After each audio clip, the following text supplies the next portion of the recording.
everyone to our first panel here in Regeneration Belize, Building Topsoil. So let me set the stage here a little bit about the dynamics of this panel. We don't want this to be an extremely boring panel when you're hearing speakers for 25 minutes, you're half asleep, and then there's questions and answers for 5 minutes, and then everybody's gone.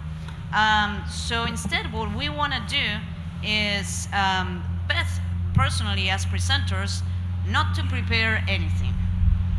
But don't be afraid, because these people are very well prepared and very well read, and they know a lot about the issue that they're going to be talking about today, which is building topsoil. So I'm going to introduce all of them. I would like for them to perhaps start with a few questions among themselves, and then immediately after, open the floor for all of you to ask the questions that you want to ask, because there's a reason why you're here, I assume. You're interested in this topic, you may have some questions, trial, error, whatever it is. So I'm gonna start with not our first speaker, because this is a panel and they're all gonna have a dialogue, but starting on my left with Mr. David Thiessen. Is that right? Did I pronounce that correctly? David is from AgroBase. They do a lot of liquid fertilizers. He's a great believer in regenerative agriculture. He's been a great sponsor of Regeneration Belize and a great part in making this conference happen. So please, a big clap for David here. All right. Next to David, we got Marco Figueroa. Marco is a graduate from Zamorano University in Honduras. He's been working for over 20 years in cacao production.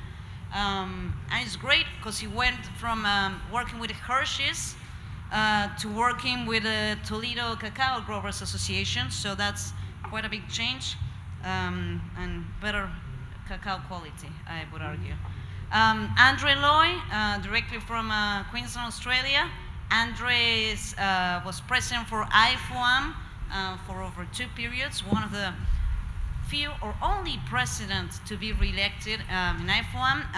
Andre has a tropical fruit ranch, and he's our international director here at Regeneration International, and a phenomenal guitar player as well. So also, clap, Marco, yeah, round of applause, yes, round of applause. We got Albert Leimer. He's a large-scale farmer. He went to school at Old College, is that right? Olds College, yeah. Olds College in Alberta, Canada. Oh, there's a couple of Canadians here, all right, okay. And you're now working at Spanish Lookout, is that correct? All right, round of applause. The Canadians too again, all right. Okay. And we got Henry Anton Peller.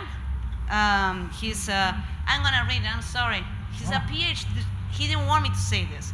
He's a PhD student in soil science in Dr. Rattenlaw's Carbon Management and Sequestration Center at Ohio State University. Correct. He's also working with cover crops, with small farmers here in the south of Belize.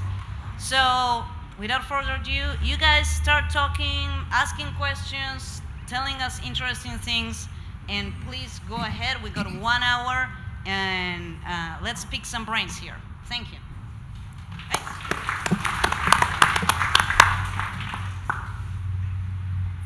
Well, let me start, because I was at the presentation, the last presentation which Andre made, and I know we didn't have time for question and answer, and I thought, well, this would be the appropriate time. So one of the things I didn't hear you mention, and it's used a lot in Belize, is the mucuna as a cover crop. Do you have any experience you can share, please? Mucuna. It's velvet. M-U-C-U-N-A. Mucuna. It's It's used a lot climbing in legume. Yeah. It's a Okay. very aggressive. It's very aggressive. Cover crop. There are different species. The answer is yes. Is one of the slides where I wanted to show you, but because the PowerPoint wasn't clear, was what we call the guinea grasses, and that was covered with mucuna, and that was 10 feet tall. Yeah. I use I use it, and actually use it in my orchard. Is incredibly aggressive. It grows really quickly, so management is critical. But the truth is, usually I only have to manage it at the end of the wet season and cut it down, and it'll stay that way till over the dry season. It aggressively grows over wet summers, but in the case of where we're trying to build up soil, the things that Mucuna does, because it is so aggressive, it smothers the plants we call weeds.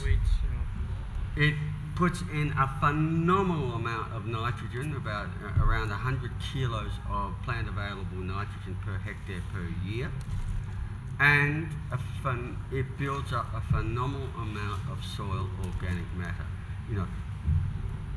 When we're talking about building up soil carbon, the more aggressive a plant is, the better it is for our outcome. It's about having the appropriate management strategies for it.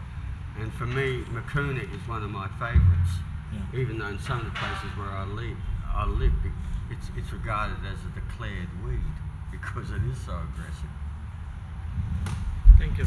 Yeah, because I know dung salt is used quite a lot after harvesting, or just prior to harvesting corn. Then they plant the Mucuna, and it's used as a cover crop. Yeah. In on trees, it doesn't grow onto the trees? Look, if I leave it, it'll smother my trees and kill them. It is so aggressive.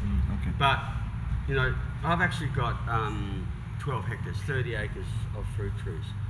And most of the time I'm out of the country, but I can maintain it very easily just by myself, just with a hand sickle. Yeah. It's so simple just to go around, with weeding, timing is everything with each weed. And for Mucuna, the time, once a year, and occasionally some maybe, twice a year, but most of it, once a year, I just go around my trees at the end of the wet season, beginning of the dry season, and I cut it. That's it.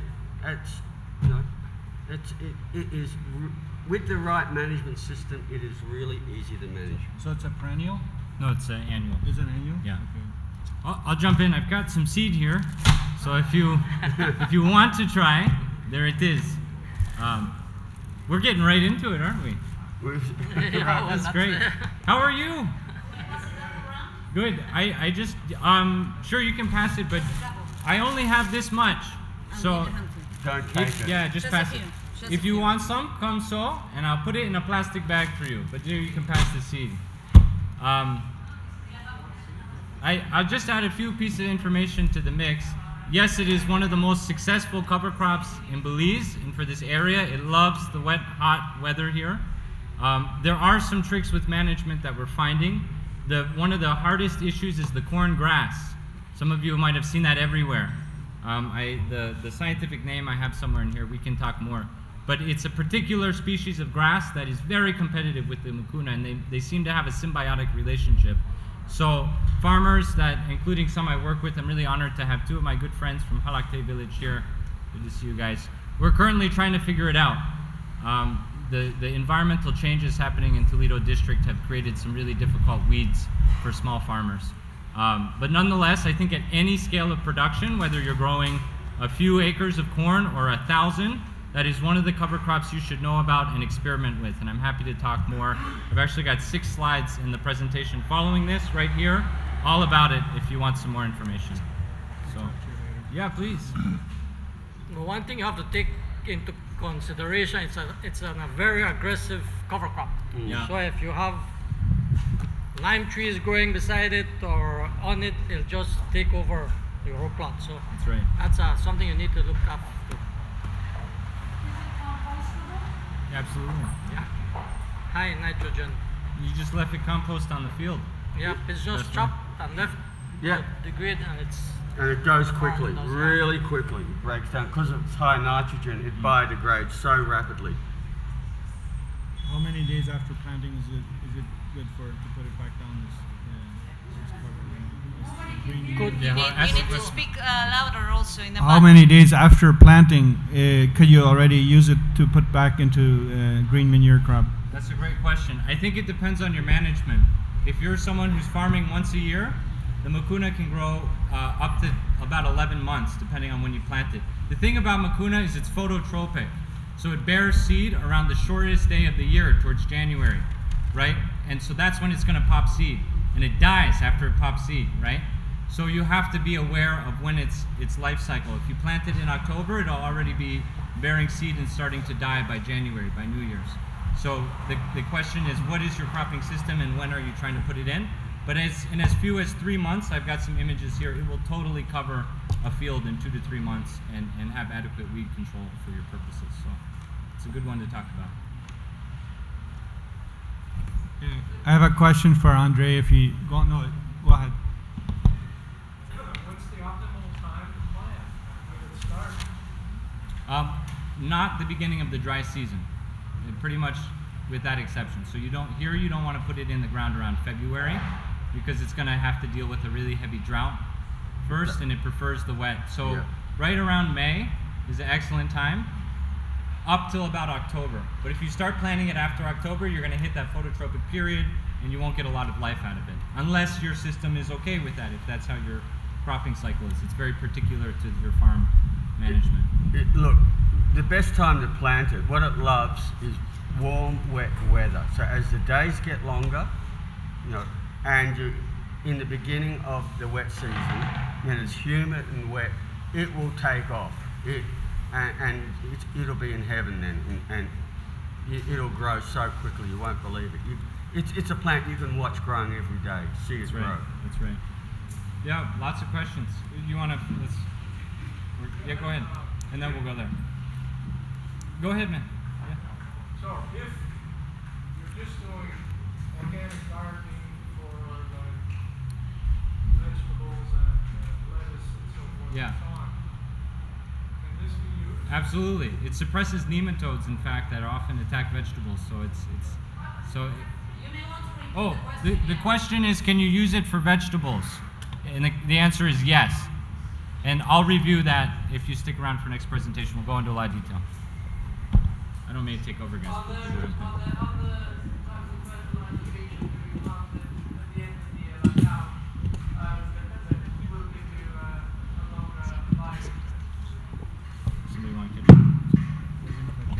The question was, are there other so-called fertilizer beans or cover crops that can be planted now towards dry season that will still be successful? The answer is yes. There are dozens of tropical cover crop species for every niche in your farm environment at any time of year. And so, again, I'll go through probably 10 that you could plant right now in the next presentation. The clearest one is, I would say, jack bean for this environment, Carnavalia ensiformis. It's a very rapidly growing, drought-tolerant, really high-performing cover crop. But the problem is it doesn't deal as well with the weeds, and it's a little bit harder to chop. So if we'd have to talk more about your conditions. There was a question in the back. Yes, sir. I have a piece of land where I have been planting a lot of fruit trees and timber trees. So is it okay for me to plant it between, because I like to keep the grass down? So what will happen to my timber trees or my fruit trees if I plant in mucuna? Okay. Look, I have mucuna as one of my legumes. Look, one of the things I want to say, and it's really important, there are numerous tropical legumes. I actually use about 7. I like the idea of having different legumes for different times. And so, but yes, you can use mucuna, but what you have to do is manage it. It'll climb up to the top of your ceiba trees. It can get big enough, but it'll pull down your fruit trees, and it can kill them if you don't manage it. But managing mucuna is simple. I just use a hand sickle and just cut the growing stem, and it's soft, it's easy. The other way to manage it, mucuna is really good, high quality stock feed. Yeah. If you have animals, they will keep it down. Believe me, they love mucuna. Mucuna is a very good source of protein and nitrogen for stock. That's right. And so, for me, one of the best ways that I keep mucuna down now that my fruit trees are large, is put cattle in. Yeah. They'll make, there won't be much mucuna left, believe me. That's right. Another one to think about is the perennial peanut, Yeah. Arachis pintoi. Again, that's one I'll cover in a little bit of detail. The question is, can you find cuttings for it? Once you find Arachis pintoi cuttings and you get a nursery set up on your farm, you can move it all across under the trees. Yes, ma'am. Okay, look I've out. heard of that. Uh-oh. Okay. Watch out, folks. Belize Botanical Garden has it. Belize Botanical Garden has Arachis pintoi, if you need it. University at Central Farm, College of Agriculture, they have a lot of it. They have it too. All around. Three Mountains Dairy has it for those in the south. I have to say, for me, it was a failure. Okay. It just would not take. After 6 months, I have one plant. Okay, can I, because once again, that's one of my other favourites because it is prostrate, it doesn't cover, it doesn't crawl over any crops, and it gives a good coverage. You have no bare soil once you get it going. Get it going is hard. At first I used to buy seeds and buy the inoculant and had 100% failure. I had, in the beginning, like you, failure with cuttings, it went for so long and died, until I went and actually dug up a whole square of soil and got as much roots. So, in other words, you need to get roots that are properly inoculated. Yeah. You pick a really good growing area and then establish that, like you said, make your own little nursery, get it going, and from there, in the rainy season, I would start planting out long runners, so I've got as much roots, and roots with the rhizobium, with the nodules. And then I got it going, and over a few years, I did 30 acres with it. And wow. Once you've got it, it is really good. The first few years, it doesn't seem to do much because there's actually growing roots. But once it's got its root mass, it grows so well. And I've dug down more than 3 meters to see how deep the roots have got. That's great. And after that, they're still going down, and I said, no, that's enough for me. I don't need to go any deeper. The roots go right down and bring the trace elements up. It's a great legume. Andre, isn't that one of the challenges with cover crops? Each one has to kind of figure out what works and doesn't work for them. Exactly. Look, I think that's really important. And the advantage is that we have so many species we can work with. It's not, I agree, it's not one size fits all.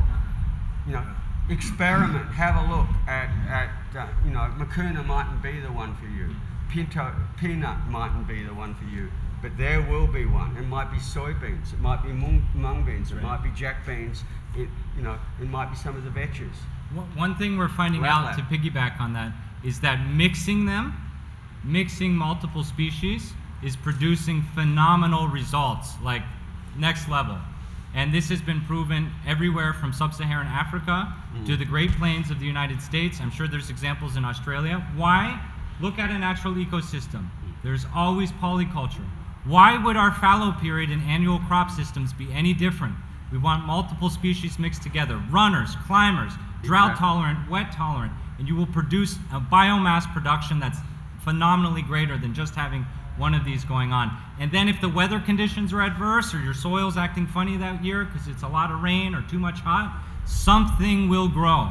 So this is what we're finding everywhere. I'll show some slides of some phenomenal cover cropping mixes. The question is on your farm how to do it. How to get that going on your farm, and the answer is always experiment, experiment, experiment. Try new things.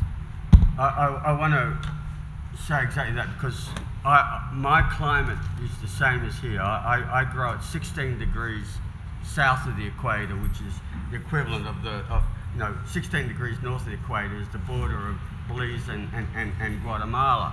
And it's I grow in over 100 inches of rainfall. It's wet tropical, with a wet season and a dry season. And like I said, I have a mixture of 7 different species of legumes for that reason. And by having a mixture, the word we use is synergistic. 1 and 1 doesn't equal 2, 1 and 1 will equal 3, 4, 5. By adding in the diversity, you get synergism, and you actually find that the system is so much more dynamic and so much more productive. So I just want to say I fully agree with you. Right. You just experiment, and you'll find the ones. I tried over the years, heaps and heaps. Some worked, some didn't. But if you get enough, and try enough, you'll find the right mix for your system. Other speakers? Just, You guys can just want to say new topics too. my experience with Arrakis. I've been in the cocoa industry, cacao, and so with new plantations, what we've done is we've tried to incorporate Arrakis underneath. Yeah. However, we've noticed that as soon as the cacao starts shading, then they die out. Die. Yeah, it dies, yeah. It disappears. It needs full sun. Yeah. But that's okay too, right? Yeah, Like it it is got you okay. through- Yeah, it is okay too. But the biggest problem I hear cacao growers is dealing with all the grass for the first few years, right? It's like it's a headache, and then once you get past 5 years, it's like free cacao, right? So these are helpful tools to get you started. It's about transitioning too. Yeah. So that's why I was asking. Well, my question was, you have had difficulty growing it because it's too shady or it's too watery. All of that. So that's something you need to look at. Yeah. So. Or try jack beans again. Jack beans are a great ground cover. There's a bushy one that goes laterally rather than up. And I've seen the seed around Belize. I don't have it here today, but that's a phenomenal ground cover. So that's another one to think about, especially if you're having trouble with Arrakis pintoi. Other questions? Ideas? You mentioned pigeon pea. Yeah. Yeah. I'm trying that and it's doing quite well. Good. I have seed for that too. Yeah. It's set up. Pigeon pea is a great one, and particularly for for something that will work well in the dry season. I really like pigeon pea. Yeah. There was another question around there. Question? Let me give you the mic so everybody can hear. If I can get there, maybe it's not up to that. Sorry. I was just wondering if you would comment on using hemp, industrial hemp, as a rotation crop. Good question. What was the question? I've You never. guys I don't want know to- anything. What was the question? Industrial hemp. Have you ever tried that? No. Okay, from our experience, it is one of the best cover crops. It is really good for if you've got heavy, compacted clay soils. It will break it up and open it up. It produces a huge amount of biomass, and by planting it, by as well as improving the soil, by planting it densely, it actually is really good at suppressing weeds. And part of the reason why we use cover crops is not just building up soil fertility, but breaking weed cycles. Yeah. And hemp is a really good one for breaking weed cycles as well. Weeds start to germinate, but because the hemp outcompetes it, they don't. They get shaded out. So you actually start getting rid of your seed load, and start reducing your weed pressure. So when you plant your cash crop after the hemp, you're going to have a much better soil and much lower weed pressure. But some of you might ask, but won't you just have hemp seeds now as your new weed, right? You replace one with another. The key for many of these systems with cover crops is to terminate the cover crop before it bears seed, and then to have a separate piece where you're growing seed to replant. Yeah. And by that means, you are depleting the weed seed cycle in the soil and making your own at that way. You're replacing what's going on in the soil when weeds are producing seed with your own intervention. And by that means, you control the plant ecology in the soil. I think this is critical for annual growers. It means zero weed pressure when you deplete the soil seed bed and replace it with your own. But you have to terminate the cover crop before it bears seed. That's very critical. It's actually a general rule for most weeding. There's an old farmer's saying, 1 year seeding, 7 years weeding. And so, as a principle, we try to deal with all weeds before they seed because we want to reduce the seed load. Exactly. So because we are recording this whole session so that we can, if we have any, want to hear it again and again and again, this is the mic that is connected to the recording. This is a very short cable I have here. So gentlemen, if you want to come and maybe say that to the microphone also so that the people in the back, is everybody hearing okay there in the back? Yeah? Okay. And also, if you have experience with these, let's bring them out. Yes, definitely. We're just learning too, right? We're all learning together. William Marshall, Belize Agro Enterprise Limited. I'll change the topic a little bit. After I heard Mr. Liu discussion earlier this morning, he was speaking about the whole issue of organic matter and microorganism issues. In Belize, there are a lot of small farmers, but there are a lot of large farmers as well. Many of the issues with the cover crop stuff, as it relates to perennial agricultural issue, it would be very difficult, particularly Makuna, for those large farmers to work with those. Just my experience, Right. simply issue of time and all that stuff that they have to deal with. But a big part of your discussion this morning was surrounding organic matter, humic acid, humus, and microorganisms. Obviously, to create their generation in terms of the use of different entities.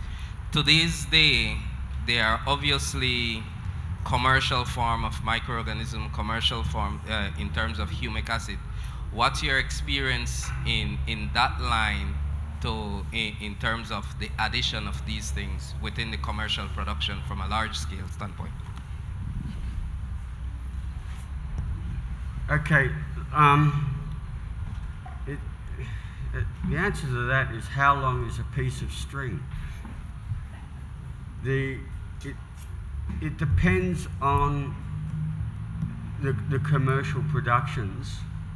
There are some really good ones, and some that where we know what we say after years and years of evidence base. So, in your case, you come from what's called EM, effective microbes, and we actually have a lot of data around the world that these systems work. But at the same time, unfortunately, there's a lot of snake oil salespeople in this industry who are, trying to sell their products and making all these sorts of claims without any evidence. And I think that's what I want to be, what I want to say here. There are, for instance, those listening to my talk, and I talked about BAM fungi. There are some really good strains available where microbiologists and scientists have selected the best performing strains, and you can buy them and inoculate your systems. And that's a way of, particularly speeding up your system to get the biology happening and get good strains in. So the answer is yes, but do your homework and make sure that what you're buying is based on good evidence-based science and not on testimonials and a salesperson. And when it comes to AMF, the fungi, that's what you're talking about. Yeah, right? yeah. That if we want to cultivate that, it has to come with other practices. Like you can't till and spray fungicides if we're trying to promote our bruscular mycorrhizal fungi. Just tilling every year will decimate the topsoil fungal community. So it also, I think, we have to see a synthesis among practices which can produce the kinds of revolutions in production. All right, I think we've beaten that quite a bit. I have another question I want to ask, and I know you sidetracked it in your presentation saying you're not fond of biochar. I know biochar is the new thing now. Could you share some experience in biochar? Okay, look, I'm not saying biochar is bad. Yeah. And biochar is... Okay, biochar is... Okay, explain biochar. Biochar is any organic products. So it could be made from sticks, or it could be made from rice husks, or whatever, organic material, and you burn it in a low oxygen environment. So instead of burning it all up, what you've left is essentially charcoal. Yes, it's basically the way you produce charcoal, that's Yeah. biochar, but it's used more for soil amendment than for cooking. Yeah, so exactly. And so what's happened is that there's some black soils in parts of Amazonia they call terra preta. And some of the researchers went and they dug in there and they found biochar, and they go, that's the reason these soils are black. And so everybody's going out now saying, oh, if you get biochar, you will now make terra preta soils. There has not been one replicated scientific trial in the last 20 years that has produced a terra preta soil from biochars. No, there is no science or evidence to show that it doesn't. On the other hand, biochars are good at holding in nutrients. If you've got a really dead soil and you put biochar in, you will improve the fertility. There's a whole range of things it will do. But if you, as a commercial farmer, if I was to buy truckloads of biochar to improve my viability, I would go bankrupt. I'm sorry, but it's got some uses, but from my point of view, humus is better. One of the things I don't like about biochar is by burning the organic material, the cellulose, which forms glucose that feeds the microbes, you just burnt that and used that energy and turned it into carbon dioxide. I'd rather go in the soil. Similarly, the lignins, which are used to make humus, they get burnt and they're gone. So you've got none. Suddenly, what you've really got is dead carbon instead of living carbon into the soil. So that's why I'm not a big fan of biochar. Okay, in defense of biochar, we're talking about what resources different locations have. Obviously, if you don't have biochar, you don't want to go chop down a forest and burn it up to create it. But in Belize, we have a very underutilized resource for the sugarcane bagasse plants up north where they make electricity. They have, as a byproduct, they have biochar. And it is up there, probably thousands of tons of it, and you can just get it for almost nothing and just transport it. So right here where it's available and it's free, if you're trying to restore your soil, then it might be a good thing, because if you have degraded soil, the microbes need a place to live, and I think they could call that home. Yeah. Look, I agree with that. Where it comes is what we call it, from a secondary source, and you can get it for really cheap. Yeah. And like I said, biochar does have some benefits. What I get concerned about, and we see it all the time in agriculture, is the people selling silver bullets to us. And there are no silver bullets in agriculture. There are none. And if it's too good to be true, that's because it is too good to be true. It comes back to when you want to improve your topsoil, you need to look and see what resources do I have available that are economically viable.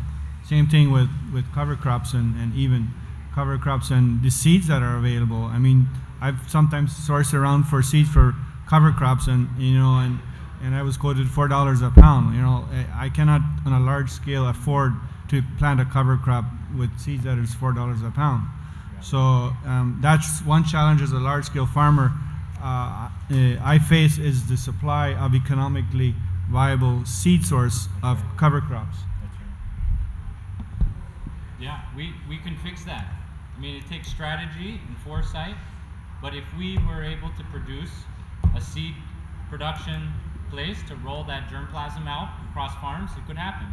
It might need some startup funds or a little bit of subsidy, but anywhere there's large-scale farmers now in the world, there are cover crop producers who are selling seeds, and that's true in my hometown in Ohio, and that can be true in Belize. So I think we should talk about how to make that germplasm, those seeds, more available to farmers in Belize.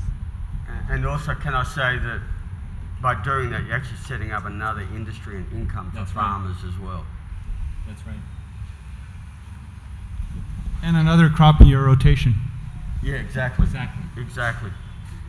Yeah, let's start. There's no good Nakuna dealer.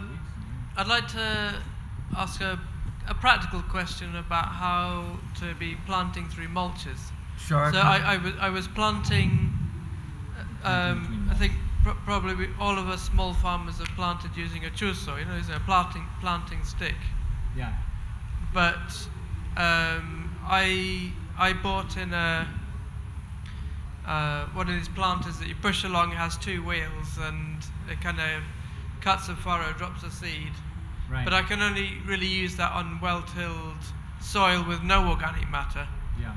And it hasn't been working for me, because the soil, when you do that, it's like too wet, and you've got maybe a day when you can sow, and then you've got weeks when it's too dry, and then weeks when it's too wet, and it's like you can't do planting when you need to successionally using these imported planters, so we're back using the chuso again, and it's like really, really slow, and you can't plant large areas.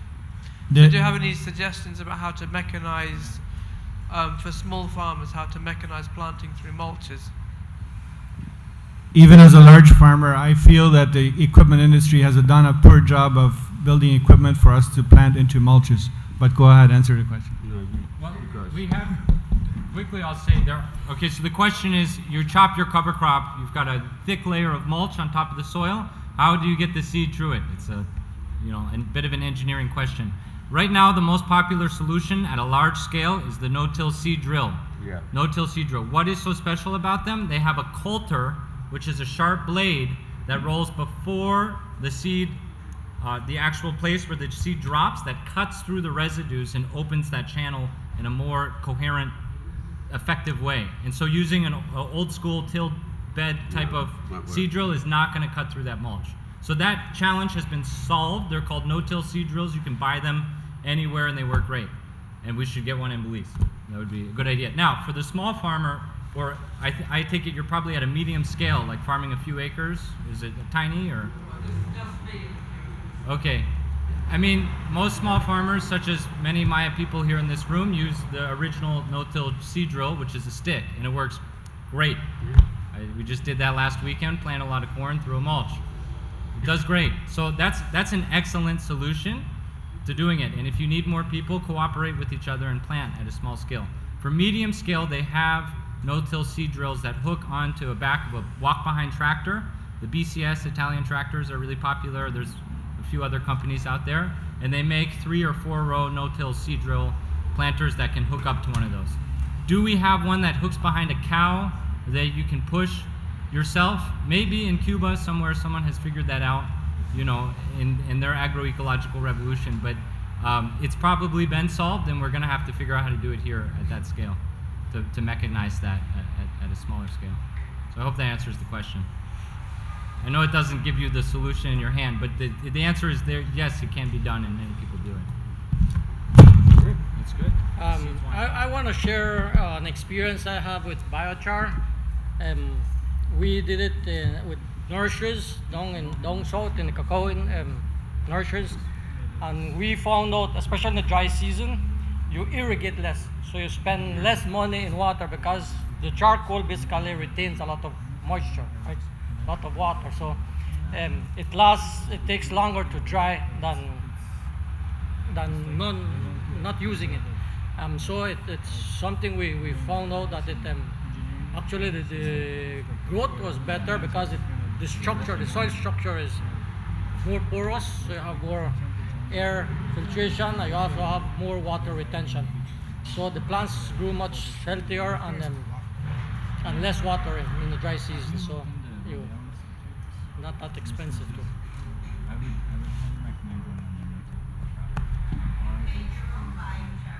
Yeah, we made it from prunings. From whenever we go in, we prune cacao, and then we use that same stuff to do the biochar. There was a company working with us, Carbon Gold from the UK, and so they had installed kilns where we did our own biochar, and did trials with both mature and nursery, but the mature, I mean, after a year, it's difficult to see results. Yeah, no, While in the nursery, 6 months, you have results already. I just wanted to show you this. We're going to be, as you can see in your programs, there's biochar, Biochar Basics by Chris Nesbitt, and we anticipate that Regeneration Belize will be hosting some workshops, maybe in February, the first one, in different parts of the country, and hopefully Chris, we're in discussion with him to go to places and show how to actually build the burner which burns without oxygen to create the biochar. And so that's why we're asking people to sign up on our mailing list if you want to hear about things like the workshops on, so that we plan that will be our first one. It will be how to make biochar on your own farm and how to make a burner to create it with whatever it is that you have to burn. Okay. We had a question here, and then. Hey, thank you. Henry, right? You were speaking a bit about how cover crop seed distribution seems to be something that needs to be focused on here in Belize, because there are either very few businesses that do it, and the common person won't have access to it. And then you were also saying on a large scale, people are having issue with it finding enough. So it might be good to talk a bit about, through your guys' experiences, how organizations or seed sharing operations have been formed in other places, perhaps, and what that might look like in Belize. Okay, I'll be really brief. Again, right after this, there will be another presentation on cover crops, so I don't want to suck up all the air for all the good ideas out there in the room about this. Briefly, seed networks are critical. There's different levels of solving the problem, right? You have a capitalist road, which is to build a business that sells seeds. That might work for some people. You have a grassroots community approach as well, where we build seed networks. And that's complicated. I'm currently working with people in Toledo District to do that. What's critical is that we're cooperating. We have a place where we're producing a lot of these seeds, and we're sharing them through meetings and exchanges with other farmers and communities. It's a participatory grassroots approach. And so there's multiple strategies, and I think it depends on where you're working at, but I think the bottom line is that it's a need for investment in this field of regenerative agriculture, is to really bump germplasm supply in general. If there was like one simple investment, that I think would be a great place to start. But I won't talk more about that. We should bring it up in the next round. I also want to turn to our other panelists here, because I know you guys might have other ideas or things that you're working on that you might want to share. Andre, I'd like to make a quote here, quote you what you said in the earlier presentation. You said you can destroy humus very quickly using the wrong practices. What was one or two of the worst practices to destroy humus in your soil? The two worst practices are the wrong sort of tillage, and things like what we call inversion tillage, where you basically turn the soil upside down. That can do two things. One, you can be oxidizing the humus and turning it to carbon dioxide, and on the other hand, the organic matter that's been at the top, you can actually starve that of oxygen and then cause that to actually go sour and also deteriorate. So as a form of tillage, that does incredible damage. The other things to do with tillage that will destroy the organic matter, destroy the soil, is at the wrong time. So if it's too wet, you'll collapse the soil and lose all the air, and it just goes into a compacted muck. If it's too dry, you shatter it and turn it into dust, and that wrecks the structures. And all those sorts of things cause the basically destroys the humus. So, so the type of tillage things that we want to do are what we call minimum till. And there's a few types. Like you heard the first speaker today talk about harrowing. And harrowing is really, the best way to say it is a light tickling of the top of the soil. It's a very good way of controlling weeds without damaging the rest of the soil. The other one which we also like is what we call subsoiling with chisel ploughing. And that's where we have instead of digging up the whole soil, you have a what we call long shank, and you have a spear-shaped blade that goes into the subsoil and opens that up and allows oxygen in down below, uncompacts the subsoil, and that gets the biology in. And what we will tend to do then is plant along those chisel lines. And so the rest of the soil is not ploughed. It keeps its integrity. The crop can get its root right down into that soil, down into the subsoil, and improve the soil. So that are the sorts of tillage that will, and those sort of tillages will increase organic matter and increase humus, as against the complete over tillage. One of the worst are rotary hoes. When people go through rotary hoes and just smash up the soil, you'll quickly destroy your soil organic matter and destroy your humus. So that's that one. The other one, which we know too, is the overuse of nitrogen fertilizers. If you're going to put on nitrogen fertilizers, you've got to make sure you put on carbon with it, because I suppose, you know, in my talk I showed how soil has a carbon to nitrogen ratio, and that's done by microbes. So, but generally speaking, with bacteria, they need one part. For every part of nitrogen, they need 15 parts of carbon. So that the best way to say it, if you put on a pound of nitrogen, the bacteria will consume 15 pounds of carbon to grow, and they'll turn that into carbon dioxide. So you put a ton of nitrogen on, you will consume 15 tons of nitrogen go into the air. So what you have to do is make sure that when you're putting in nitrogen, you're also putting on an equivalent carbon source. Otherwise, you will start depleting your carbon and soil organic matter. All right, so we got another panel starting at 2:30, and it's 2:12 now. So you may want to, stretch your legs a little bit, but let's, if everybody agrees, maybe 5 more minutes, something like that. This is pretty interesting. This is what we're here for. So please, questions, comments, more dialogue. There were a couple of hands that were raised around here before.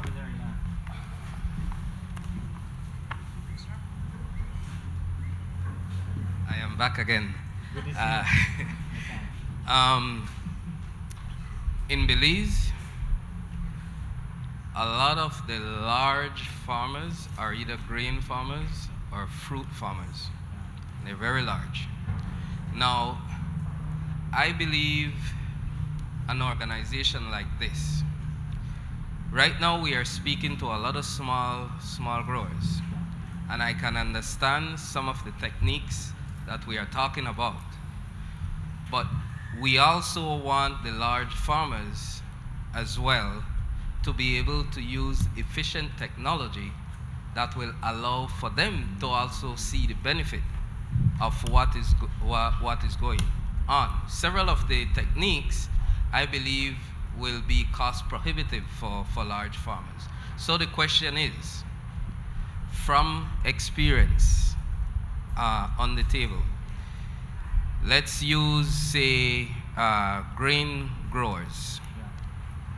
What would you recommend as an initial take for grain growers to be able to use certain techniques that would be cost effective to them that they would not mind start looking at making changes in improving their soil structure that will eventually improve upon their productivity.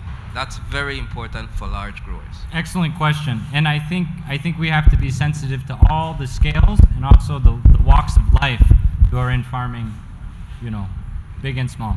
But the answer to that for me is to read. And the first book I would read is Gabe Brown's Dirt to Soil that just came out this year. Gabe Brown, Dirt to Soil. I believe it's another Chelsea Green book.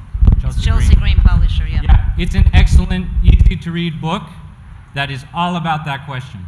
And Gabe's answer is, this is not cost prohibitive.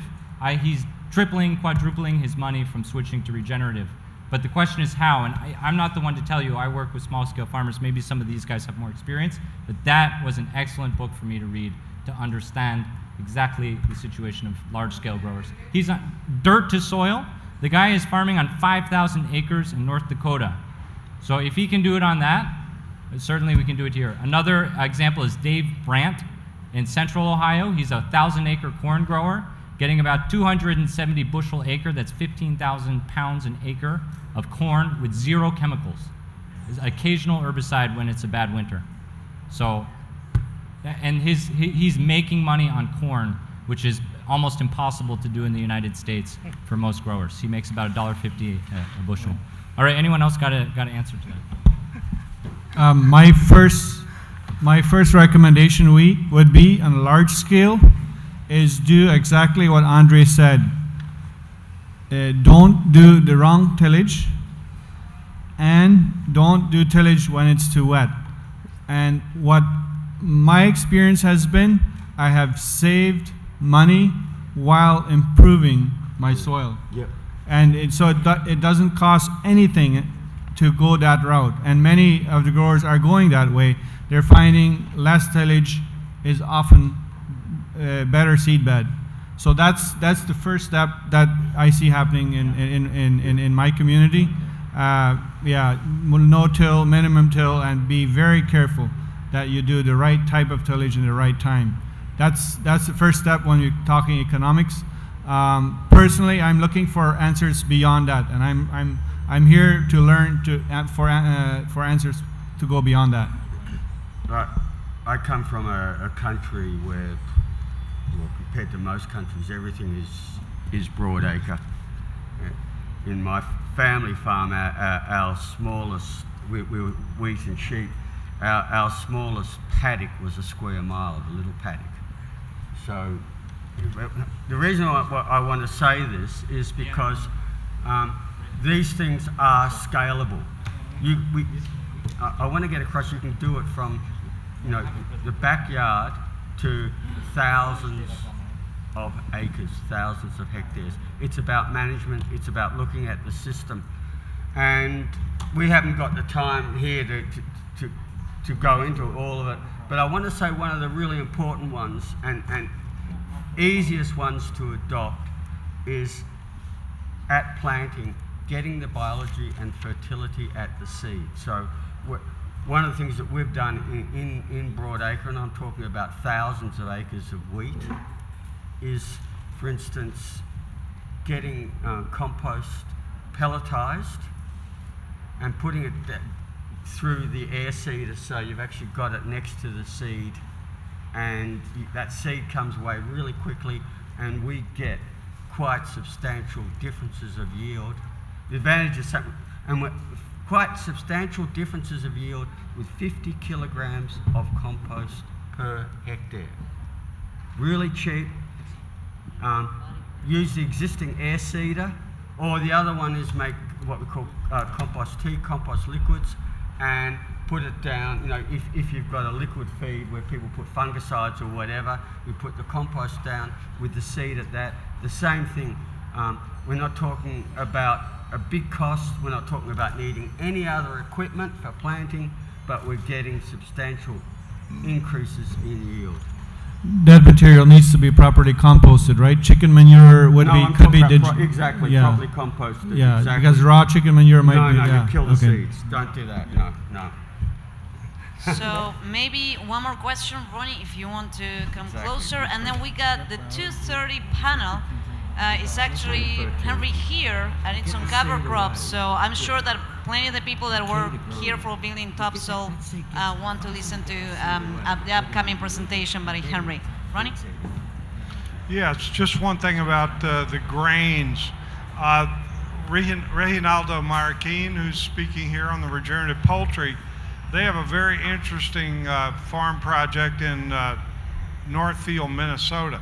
And basically, they if you're going to raise chickens in a regenerative manner, even if they're tree range in your paddock, you still need grain. You know, you still need 80% of their feed is going to come outside the paddock. All right, well, where do you get that grain? Well, most grain farming now in the United States or Mexico, you don't make any money, you know, off of it unless you're subsidized by the government to grow GMO seeds. So what they have done is they took the permaculture practice of alley cropping, you know, it's called. And so what you have is you make your rows along the contour of the land so that you're capturing the rainwater that comes down, but you have a 10-meter or 10-yard row. At Reginaldo's pilot project, what they said is, what is a really valuable perennial that will grow in southern Minnesota? And there's two of them that are really good. One of them is hazelnuts, and the other is elderberry. So what they found is if you plant the cash crop perennials on each side of the alley, 10 meters wide, you plant the annual grain or the annual crop in the middle. And this way you can rotate that grain. Like with our regenerative chicken project, we need barley, we need wheat, we need oats, or we need sorghum, as well as the corn. So this way the grain farmer can rotate properly instead of growing every year. The soil is much more fertile because with 10 meters below the ground, the roots are actually touching from the perennials. It keeps it from eroding, you know, but the most important thing is instead of getting one crop, you get two cash crops. And I think more and more we've got to look at that. Monoculture farming is not viable anymore unless you're doing it in a destructive way to the environment or unless you are being subsidized by taxpayers. So we need to get creative. The problem with permaculture techniques until now is that they're usually not scaled up to market. So we have 4,000 chickens at our Mexico farm, and so we need a way for regenerative chicken growing is not regenerative chicken growing. It's regenerative poultry and grain growing. And the whole supply line needs to be regenerative. And grain growing, even organic grain growing, is not regenerative. I mean, it's organic grain growing is better than chemical, but it's not regenerative. This type of process is regenerative, and it's the wave of the future, and this is what we have to do.